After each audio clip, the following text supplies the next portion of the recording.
به نام خدای شفیع و صبور، خداوند دانش، خداوند نور. مریم هستم، گوینده کتاب صوتی. قبل از هر چیزی میخوام کمی خودم رو برای شما معرفی کنم. من فارغ التحصیل از 2 دانشگاه در ایران در رشته‌های ریاضی و مامایی هستم که حدود 5 ساله به کشور ترکیه مهاجرت کردم و در حال حاضر دانشجوی ارشد مامایی در دانشگاه آنکارا. الانم اینجام تا با خوندن کتاب‌های مختلف در کنار شما باشم. امیدوارم لذت و بهره کافی رو از شنیدن این کتاب‌ها ببرید. بریم شروع کنیم. Language Body، زبان بدن، اثر آلن و باربارا پیس، مترجم امیرعلی فتح‌اللهی. درباره نویسندگان: آلن و باربارا پیس از متخصصان مشهور و بین المللی در زمینه روابط انسانی و زبان بدن هستند که بعد از فروش 20 میلیون نسخه از این کتاب در سطح جهانی به محبوبیت رسیدند. زبان بدن افراد نشان می‌دهد که معمولاً آنچه افراد بیان می‌کنند با آنچه فکر یا احساس می‌کنند بسیار متفاوت است. این یک واقعیت علمی است که حرکات و اشارات افراد نیت واقعی آنها را آشکار می‌کند. ما هر روز با پیام‌های مختلفی روبرو می‌شویم که ممکن است معناهای متفاوتی داشته باشد. از جمله فکر خوبی است، حتما شوخیت گرفته و چه بدانم چه ندانیم همیشه در حال ارسال این پیام ها هستیم. اکنون در این کتاب راهنمای موثق که با سرشت و بینشی عالی نوشته شده است می توانید اسرار زبان بدن را یاد بگیرید تا اعتماد به نفس بیشتری کسب کنید و به هر شرایطی کنترل داشته باشید. از مذاکره در مورد یک معامله گرفته تا پیدا کردن شریک زندگی مناسب، روش‌هایی که چگونگی تفسیر حرکات و خواندن افکار و عواطف را نشان می‌دهد دریابید و به نتیجه درستی برسید. آلن پیس برجسته‌ترین متخصص جهان در زمینه زبان بدن است. کتاب او با عنوان چرا مردان گوش نمی‌دهند و زنان نمی‌توانند نقشه بخوانند که با همکاری همسرش باربارا نوشته شده بود، از زبان انتشار به 48 زبان ترجمه شد و بیش از 10 میلیون نسخه فروش داشت. آلن برای سخنرانی در مورد ارتباطات انسانی به سراسر جهان سفر می‌کند.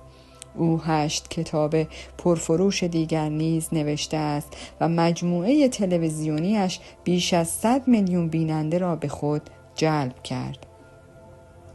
باربارا پیس مدیرعامل شرکت بین المللی پیس است که در آن فیلم دوره‌های آموزشی و سمینارهایی برای کسب و کارهای سراسر جهان تولید می‌کند. همچنین او نویسنده کتاب پرفروش بین المللی چرا مردان دروغ می‌گویند و زنان گریه می‌کنند است که با همکاری شوهرش آلن آن را به اتمام رساند. مقدمه: از روی ناخن یک فرد آستین کت، چکمه ها، زانوهای شلوار، پینه های روی انگشت اشاره و 60 نحوه بیان، سراستین های پیراهن، حرکات، با هر یک از این موارد حرفه یک فرد به وضوح آشکار می شود. اگر تمام این موارد را کنار هم بگذاریم و هر مسئله‌ای برای محققی با صلاحیت روشن نشود، باور کردنی است. شرلوک هولمز 1892. وقتی که یک پسر بچه بودم همیشه می دانستم که آنچه مردم می گویند همیشه آن چیزی نیست که منظورشان است یا احساس می کنند. می دانستم که اگر احساس واقعی آنها را بخوانم و متناسب با نیازهای آنها پاسخ دهم، امکانش وجود دارد تا دیگران را وادار کنم که مطابق میل من رفتار کنند. در 11 سالگی شغل فروشندگی را شروع کردم. برای اینکه پول تو جیبی خود را درآورم بعد از مدرسه از خانه‌ای به خانه دیگر می رفتم و ابر ظرفشویی می فروختم. طولی نکشید که می توانستم تشخیص دهم که آیا او از من خرید می کند یا نه. وقتی درب خانه ای را می زدم، اگر به من می گفتند که از آنجا بروم اما دستهایشان باز بود و می توانستم کف دستهایشان را ببینم، می دانستم که اگر توضیحی از محصول خود بدهم خطری ندارد، زیرا علی‌رغم اینکه بی‌اعتنا به نظر می رسیدند اما پرخاشگر نبودند. اگر فردی با صدای آرام به من می گفت تا از آنجا بروم اما از انگشت اشاره یا مشت بسته استفاده می کرد، می دانستم که زمان آن رسیده تا آنجا را ترک کنم. من عاشق فروشندگی بودم و در این کار مهارت داشتم. در نوجوانی فروشنده خرده ریزه شدم و تا شب می فروختم و توانایی من در ذهن‌خوانی باعث شد که پولی کافی به دست آورم تا اولین قطعه ملک خود را خریداری کنم. فروش به من این فرصت را داد تا با مردم ملاقات کنم و از نزدیک آنها را بررسی کنم و تنها با نگاه کردن به زبان بدن آنها ارزیابی کنم که آیا خریدار هستند یا نه. در سن 20 سالگی وارد شغل بیمه عمر شدم و توانستم برای شرکتی که در آن کار می کردم چندین رکورد فروش را بشکنم و به جوانترین فردی تبدیل شدم که در سال اول کارش بیش از $1,000,000 فروش داشت. این دستاورد مرا شایسته دریافت جایزه $1,000,000 میزگرد آمریکا کرد. خوشبختانه در جوانی که مشغول فروش خرت و پرت بودم، روش‌هایی را برای خواندن زبان بدن آموختم که می توانست مرا به قلمرو جدیدی منتقل کند و به طور مستقیم با هر گونه موفقیتی که می توانستم در مشارکت با مردم داشته باشم ارتباط داشت.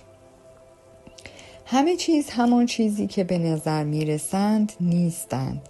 توانایی فهمیدن قصد و نیت حقیقی یک شخص ساده است اما آسان نیست. فقط باید آنچه که در محیط می‌بینید و می‌شنوید را با هم تطابق دهید و به نتایج احتمالی برسید. با این حال بیشتر افراد فقط چیزهایی را می‌بینند که تصور می‌کنند و می‌بینند. در اینجا داستانی برای نشان دادن این مطلب ذکر شده است. 2 مرد از میان جنگلی عبور می کردند که با یک گودال عمیق بزرگ روبرو شدند. یکی می گوید وای، عمیق به نظر می رسد. بیا چند سنگ ریزه درون آن بیندازیم و ببینیم عمق آن چقدر است. آنها چند سنگ ریزه ریختند و منتظر ماندند اما هیچ صدایی نیامد. وای خدا، این گودال واقعا عمیق است. بیا یکی از این سنگ‌های بزرگ را به داخل آن بیندازیم. این قطعاً صدایی ایجاد می‌کند. آنها 2 سنگ به اندازه توپ فوتبال برداشتند و آنها را به گودال پرتاب کردند و منتظر ماندند اما باز هم صدایی نشنیدند. یکی از آنها گفت اینجا بین علف‌های هرز یک تراورس راه آهن وجود دارد. اگر آن را داخل گودال بیندازیم سر و صدا ایجاد می کند. آنها تراورس سنگین را به طرف گودال کشیدند و آن را داخل چاه انداختند اما باز هم صدایی از گودال بیرون نیامد. ناگهان از جنگل‌های اطراف بزی ظاهر شد که مثل باد می دوید. به سرعت به طرف آن 2 مرد دوید و از بین آنها عبور کرد. سپس به هوا پرید و در گودال ناپدید شد. آن 2 مرد آنجا ایستاده بودند و از آنچه که دیدند متعجب شده بودند. از جنگل کشاورزی آمد و گفت آهای، شما بز من را ندیدید؟ البته که دیدیم.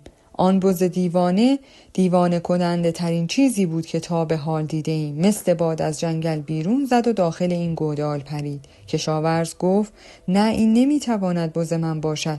من بزم را به تراورس راه آهن بسته بودم. گفت کف دست خود را چقدر میشناسید؟ گاهی اوقات میگوییم که چیزی را مانند کف دست خود میشناسیم، اما آزمایشات نشان می‌دهد که کمتر از 5% افراد از روی عکس می‌توانند کف دست خود را تشخیص دهند. نتایج آزمایشی ساده که برای یک برنامه تلویزیونی انجام داده ایم نشان داد که بیشتر مردم به طور کلی در خواندن پیام‌های زبان بدن نیز مهارت ندارند. ما آینه‌های بزرگ در انتهای سالن بزرگ هتل نصب کردیم و در این توهم ایجاد شد که وقتی وارد هتل می‌شوید احساس می‌کنید که یک راهروی طولانی از هتل عبور می‌کند و تا پشت سالن منتهی می‌شود. گیاهان بزرگی را به فاصله 1.5 متری از زمین از سقف آویزان کردیم، به طوری که هر شخصی که وارد سالن میشد به نظر می رسید که شخص دیگری هم زمان از انتهای دیگر وارد می شود. آن شخص به راحتی قابل تشخیص نبود، زیرا گیاهان صورت او را می پوشاندند، اما به وضوح بدن و حرکات او را می دیدید. هر مهمان قبل از اینکه برای رفتن به سمت میز پذیرش به چپ بچرخد، مهمان دیگر انتهای سالن را 5 تا 6 ثانیه میدید. وقتی از آنها سوال میشد که آیا آن مهمان دیگر را تشخیص دادند، 85% مردان پاسخ میدادند که نتوانستند. بیشتر مردان نتوانسته بودند خود را در آینه تشخیص دهند. یکی از آنها گفت منظورتان آن پسر چاق و زشت است؟ جای تعجب ندارد که 58% خانم ها گفتند که این یک آینه است و 30% آنها گفتند که مهمان دیگر آشنا به نظر می رسید. بیشتر مردان و تقریبا نیمی از زنان نمی دانند که از گردن به پایین چه شکلی هستند. چقدر می توانید تناقض‌های زبان بدن را تشخیص دهید؟ مردم در همه جا شیفته زبان بدن سیاستمداران شده اند، زیرا همه می دانند که سیاستمداران گاهی وانمود می کنند که به چیزی باور دارند، در صورتی که به هیچ وجه به آن معتقد نیستند، یا وانمود می کنند که شخصی غیر از هویت واقعی خود هستند.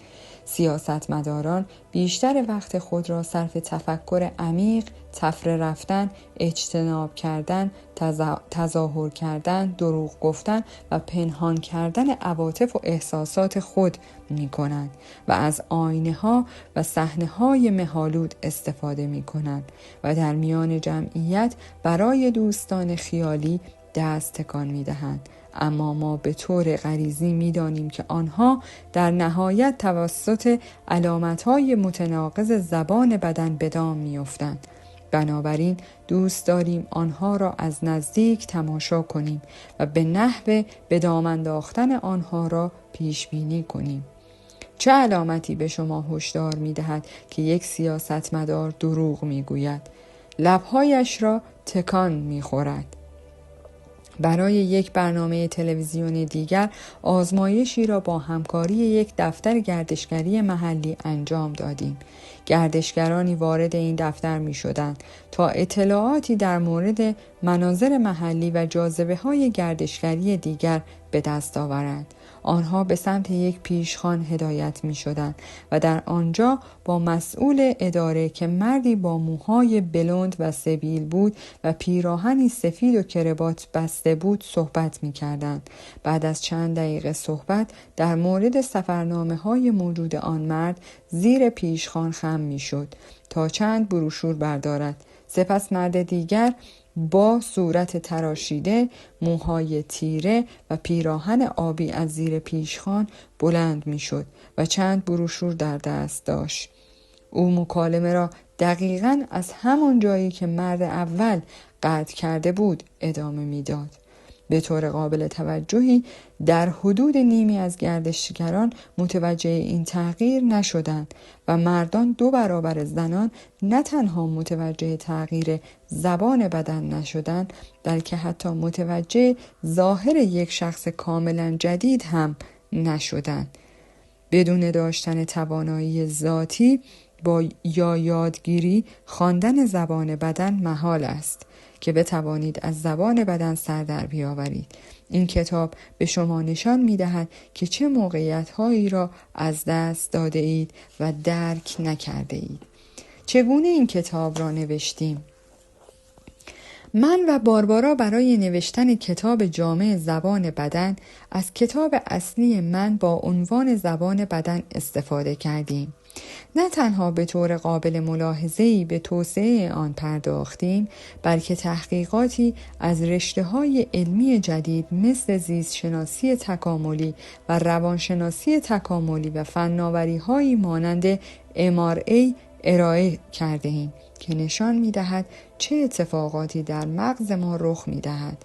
ما آن را به سبکی نوشته ایم که می توانید به طور تصادفی صفحه ای را باز کنید و بخوانید. محتوا عمدتاً به حرکات، حالات و اشارات بدن مربوط می شود، زیرا این موارد را باید یاد بگیرید تا از هر برخورد رو در رو بیشترین بهره را ببرید. کتاب جامع زبان بدن شما را از نشانه‌ها و علامت‌های غیر کلامی خود بیشتر آگاه کرده و به شما نشان می‌دهد که چگونه از آنها برای برقراری ارتباط مؤثر استفاده کنید و چگونه واکنش‌های مورد نظر خود را دریافت کنید. این کتاب هر یک از اجزا و حرکات و اشارات زبان بدن را به طور جداگانه بررسی می کند و در قالب اصلاحات ساده و قابل دسترسی بیان می کند. تعداد معدودی از اشارات جدا از بقیه ساخته می شود، اما در عین حال سعی کرده ایم تا از ساده سازی بیش از حد جلوگیری کنیم. همیشه کسانی هستند که با وحشت تسلیم می شوند و ادعا می کنند که مطالعه زبان بدن فقط ابزار دیگری است که فرد می تواند با استفاده آن با خواندن اسرار و افکار دیگران آنها را تحت سلطه قرار دهد. هرچند ما احساس می کنیم که این کتاب می خواهد در ارتباط شما با بقیه افراد بینش بیشتری ایجاد کند تا بتوانید درک عمیق‌تری از افراد و همچنین خودتان داشته باشید. درک چگونگی عملکرد برخی چیزها زندگی با آنها را آسان‌تر می کند، در حالی که ناآگاهی و نداشتن درک منجر به افزایش ترس و خرافات می شود و باعث می شود که نسبت به دیگران بیشتر انتقاد کنیم. کسی به پرنده ها نگاه نمی کند تا بتواند به آنها شلیک کند و آنها را به عنوان غنیمت نگه دارد. به همین ترتیب دانش و مهارت‌های زبان بدن در خدمت شماست تا برخورد با دیگران را به یک تجربه هیجان انگیز تبدیل کند. به منظور ساده تر کردن مطلب از آقا و خانم استفاده نمی شود و مطلب درباره هر دو جنسیت مطرح شده است، مگر اینکه خلاف آن ذکر شده باشد. فرهنگ لغت زبان بدن شما. کتاب اصلی به عنوان راهنمایی برای فروشندگان، مدیران، مذاکره کنندگان و مدیران اجرایی در نظر گرفته شده بود، اما این کتاب برای هر جنبه از زندگی به کار گرفته می شود. در خانه، قرار ملاقات عاشقانه یا محل کار، کتاب جامع زبان بدن نتیجه بیش از 30 سال دانش تجمعی و تحقیق ما در این زمینه است و ما واژگان اساسی لازم برای خواندن نگرش‌ها و احساسات را در اختیارتان قرار می‌دهیم. این کتاب به برخی از گیج کننده ترین سوالاتی که تاکنون نسبت به برخی از رفتارهای افراد داشته اید پاسخ می دهد و رفتار شما را برای همیشه تغییر می دهد. به نظر می رسد که همیشه در یک اتاق تاریک بوده اید در حالی که می توانستید اساسیه ها، دیوار آویزها و در را احساس کنید، اما هرگز در واقع نمی دانستید که چه شکلی هستند. این کتاب چراغ‌ها را روشن می کند تا ببینید که همیشه کجای آن اتاق هستید.